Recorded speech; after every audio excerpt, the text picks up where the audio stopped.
Welcome to Today is a Gift.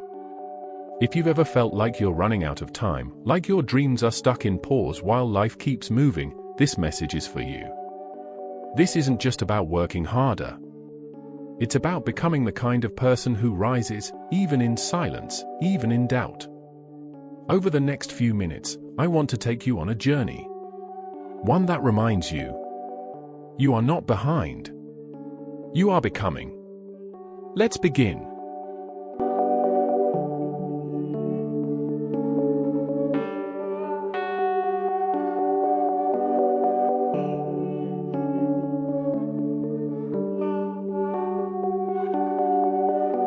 We always think we have more time. That tomorrow will wait patiently while we sleep through today. That one day, we'll finally feel ready, and when that day comes, we'll act. But here's the truth I've learned the hard way: tomorrow is a lie. It's a story we tell ourselves to feel safe in our inaction. Time is not generous. It doesn't knock on your door to ask if you're ready. It doesn't wait until your life is perfectly aligned. It just moves, silently, steadily, without mercy. Every time you say, "I'll start tomorrow," you are gambling with a moment you may never get again. You are trading certainty for comfort. I've done it too, waited, hesitated, made plans instead of progress. And I can tell you, nothing steals more dreams than the soft, sweet whisper of later. Meanwhile, someone else, someone who's no more talented or prepared than you, is acting. They're writing that chapter, taking that class, starting that business, rebuilding that body. Not because they have more time, but because they've stopped lying to themselves about how much time they really have. And while you're holding on to when, they're claiming now. The truth is harsh, but liberating. You don't have time, you have this moment. This moment is your only leverage against the inevitable flow of time. You don't need more hours, more motivation, or perfect conditions. You need to start. Start badly. Start afraid. Start unsure. But start. Because time will not wait for you to feel ready. It doesn't pause when you hesitate, and it doesn't reward good intentions. It rewards action. It rewards those who understand that regret is far more painful than effort. I used to think time was my friend, something that would hold my dreams for me until I could return to them. But I come to see it for what it truly is: a silent enemy that takes what you don't protect. If you don't use today, you lose it forever. So I ask you, as I often ask myself, how much more of your life are you willing to spend waiting? And what will it cost you if you keep believing you still have time? Don't let the quiet of the clock fool you. It's not patient. It's not kind. It's just ticking. The truth is harsh, but liberating. You don't have time, you have this moment. This moment is your only leverage against the inevitable flow of time. You don't need more hours, more motivation, or perfect conditions. You need to start. Start badly. Start afraid. Start unsure. But start. Because time will not wait for you to feel ready. It doesn't pause when you hesitate, and it doesn't reward good intentions.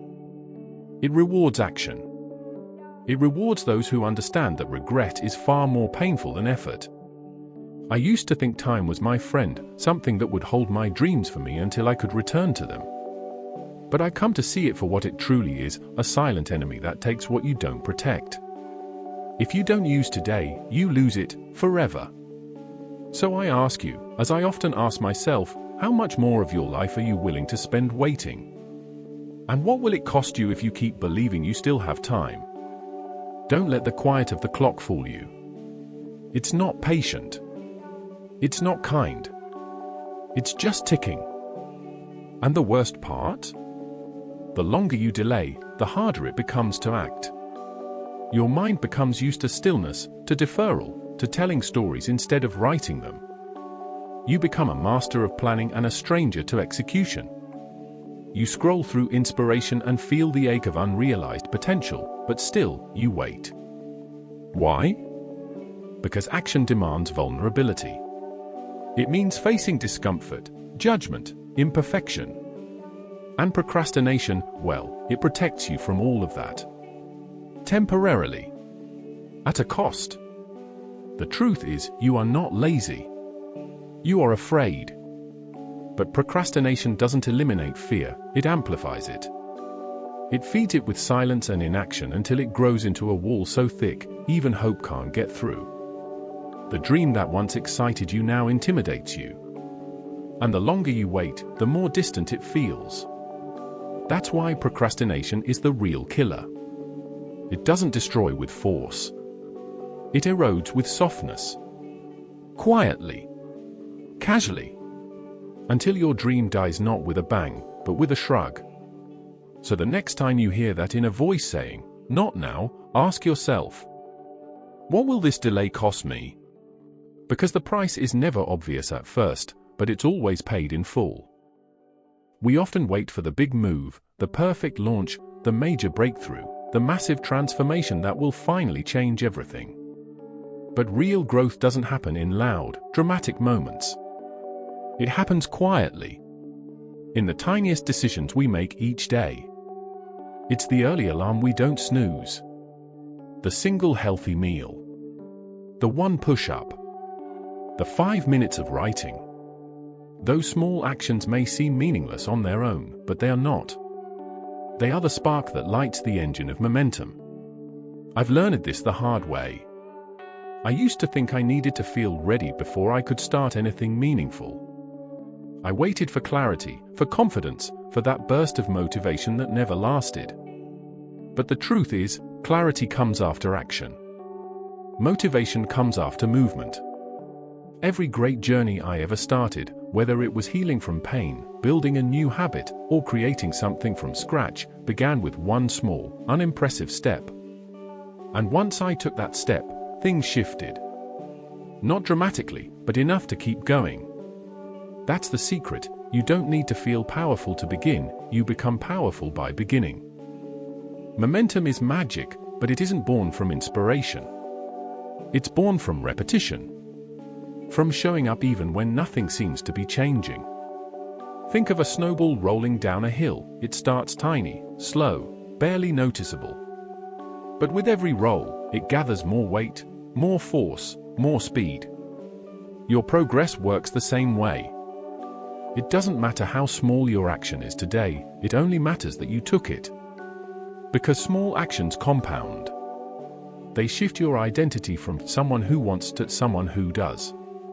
But here's what stops most people: impatience. We want instant results. We want to go from zero to hero in a week. And when we don't, we quit, not because we weren't capable, but because we didn't trust the process. Big change is always the result of many small, quiet choices. And if you can honor those small choices, even when no one sees them, you'll wake up one day amazed at how far you've come. So if you're stuck, overwhelmed, or doubting yourself, don't wait for the perfect plan. Just take the smallest possible step forward. Start ugly. Start unready. Start tiny. But start. Because small actions don't just change your circumstances, they change you. They remind you that you are not powerless. You are in motion. And in motion, anything is possible. Most of us begin our journey relying on motivation, that electric rush of inspiration that makes change feel easy. But if you've lived long enough, you know the truth: motivation fades. It disappears on rainy mornings, during hard weeks, and when progress feels invisible. The real question isn't whether you feel motivated, it's whether you can keep going when you don't. And that's where discipline comes in. Discipline is quiet. It doesn't cheer for you or make you feel good. It simply gets the job done. It's the part of you that shows up even when your heart isn't in it. It's setting your alarm anyway, writing anyway, eating clean anyway. I've had mornings where my body begged for rest, where my mind whispered every excuse in the book, and I still had to choose action. Not because I felt strong, but because I remembered my why. That's what discipline does, it connects you back to your purpose when emotion pulls you away. Because emotions are like weather, constantly changing. But discipline is the compass that keeps you steady in any storm. There's a certain power in doing things you don't feel like doing. It builds more than progress, it builds trust with yourself. You begin to believe in your ability to follow through. And that self-trust? It's a force multiplier. With it, you don't need permission from inspiration. You don't wait for ideal conditions. You move, you adapt, you evolve. I used to think I had to feel ready to do the hard things. Now I know the opposite is true. I felt fear, doubt, and resistance every time I was about to level up. But it was discipline, not emotion, that carried me through. And every time I pushed past that resistance, I became stronger. Not just physically, mentally, emotionally, spiritually. So ask yourself honestly, are you ruled by how you feel, or by what you've committed to? Because discipline is not punishment, it's a gift. It frees you from the emotional rollercoaster. It turns chaos into clarity. And it transforms goals into reality. Don't wait to feel like it. Just do it, because your future self is depending on you to show up, especially on the days you'd rather not. There's a moment every morning, just before your feet touch the floor, where the battle begins. Not against the world. Not against your boss, your past, or your circumstances. But against the quiet voice in your own head.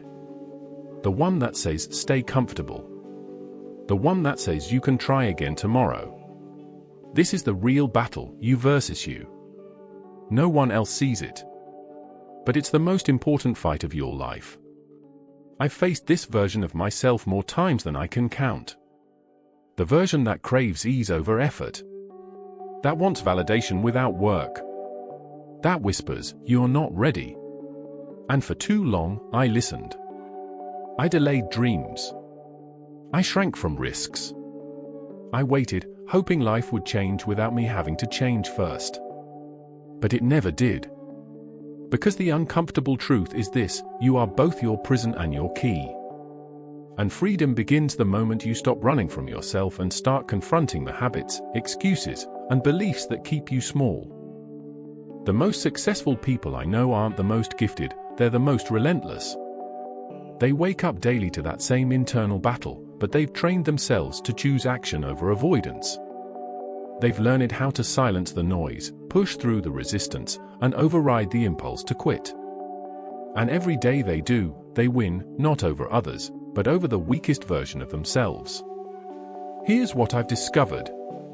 Discipline, growth, and transformation aren't external, they begin with a decision to no longer betray yourself.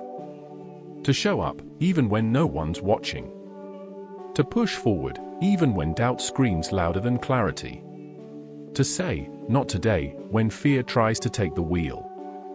This internal war is the one that shapes your legacy. You don't have to win every battle, but you do have to show up for it. Every single day. Because the gap between who you are and who you could be is not bridged by talent. It's bridged by courage. And every time you choose the stronger version of yourself, you close that gap. So tomorrow morning, when the battle begins again, stand tall. Look yourself in the mirror and say, today, I win. The most successful people I know aren't the most gifted, they're the most relentless. They wake up daily to that same internal battle, but they've trained themselves to choose action over avoidance. They've learned how to silence the noise, push through the resistance, and override the impulse to quit. And every day they do, they win, not over others, but over the weakest version of themselves. Here's what I've discovered. Discipline, growth, and transformation aren't external, they begin with a decision to no longer betray yourself. To show up, even when no one's watching. To push forward, even when doubt screams louder than clarity. To say, not today, when fear tries to take the wheel. This internal war is the one that shapes your legacy. You don't have to win every battle, but you do have to show up for it. Every single day. Because the gap between who you are and who you could be is not bridged by talent. It's bridged by courage. And every time you choose the stronger version of yourself, you close that gap. So tomorrow morning, when the battle begins again, stand tall. Look yourself in the mirror and say, "Today, I win." The truth is, you are being shaped with every step, not by the reward at the end, but by the fight to stay in motion. Every failure is a teacher. Every setback is strength training for the soul. And every time you keep going when it would be easier to quit, you carve a deeper layer of resilience into your spirit. That's why the journey matters more than the goal. Not because goals aren't valuable, but because they are temporary.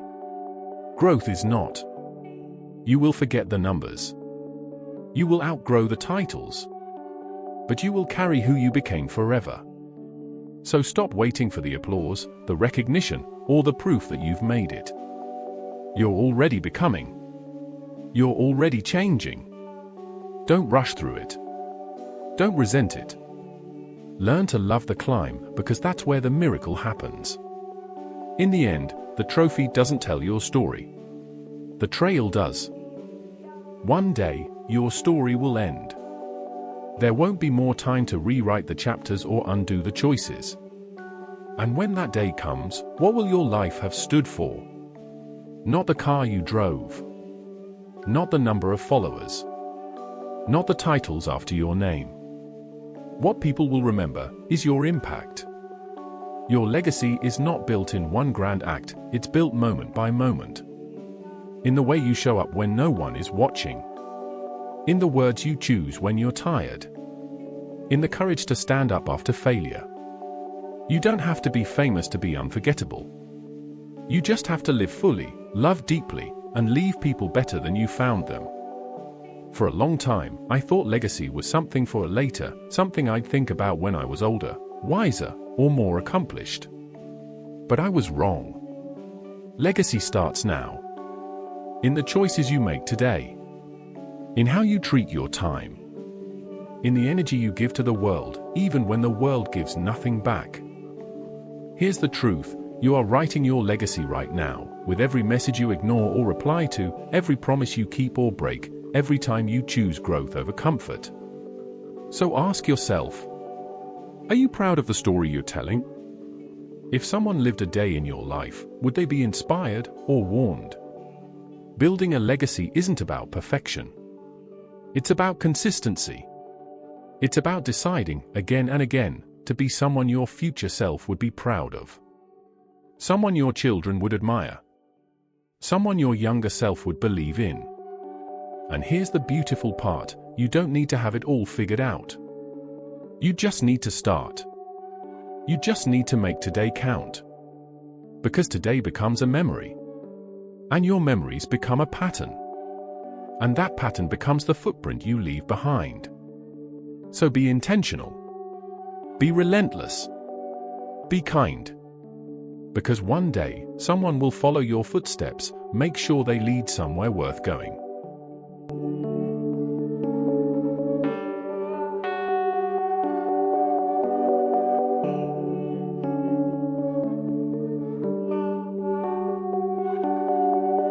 You don't need more time. You need to decide what to do with the time you already have. You don't need permission to begin. You just need the courage to keep showing up for yourself, for your dream, for the legacy only you can build. If today taught you something, hold it close. And remember, tomorrow isn't promised. But today is a gift. Use it well.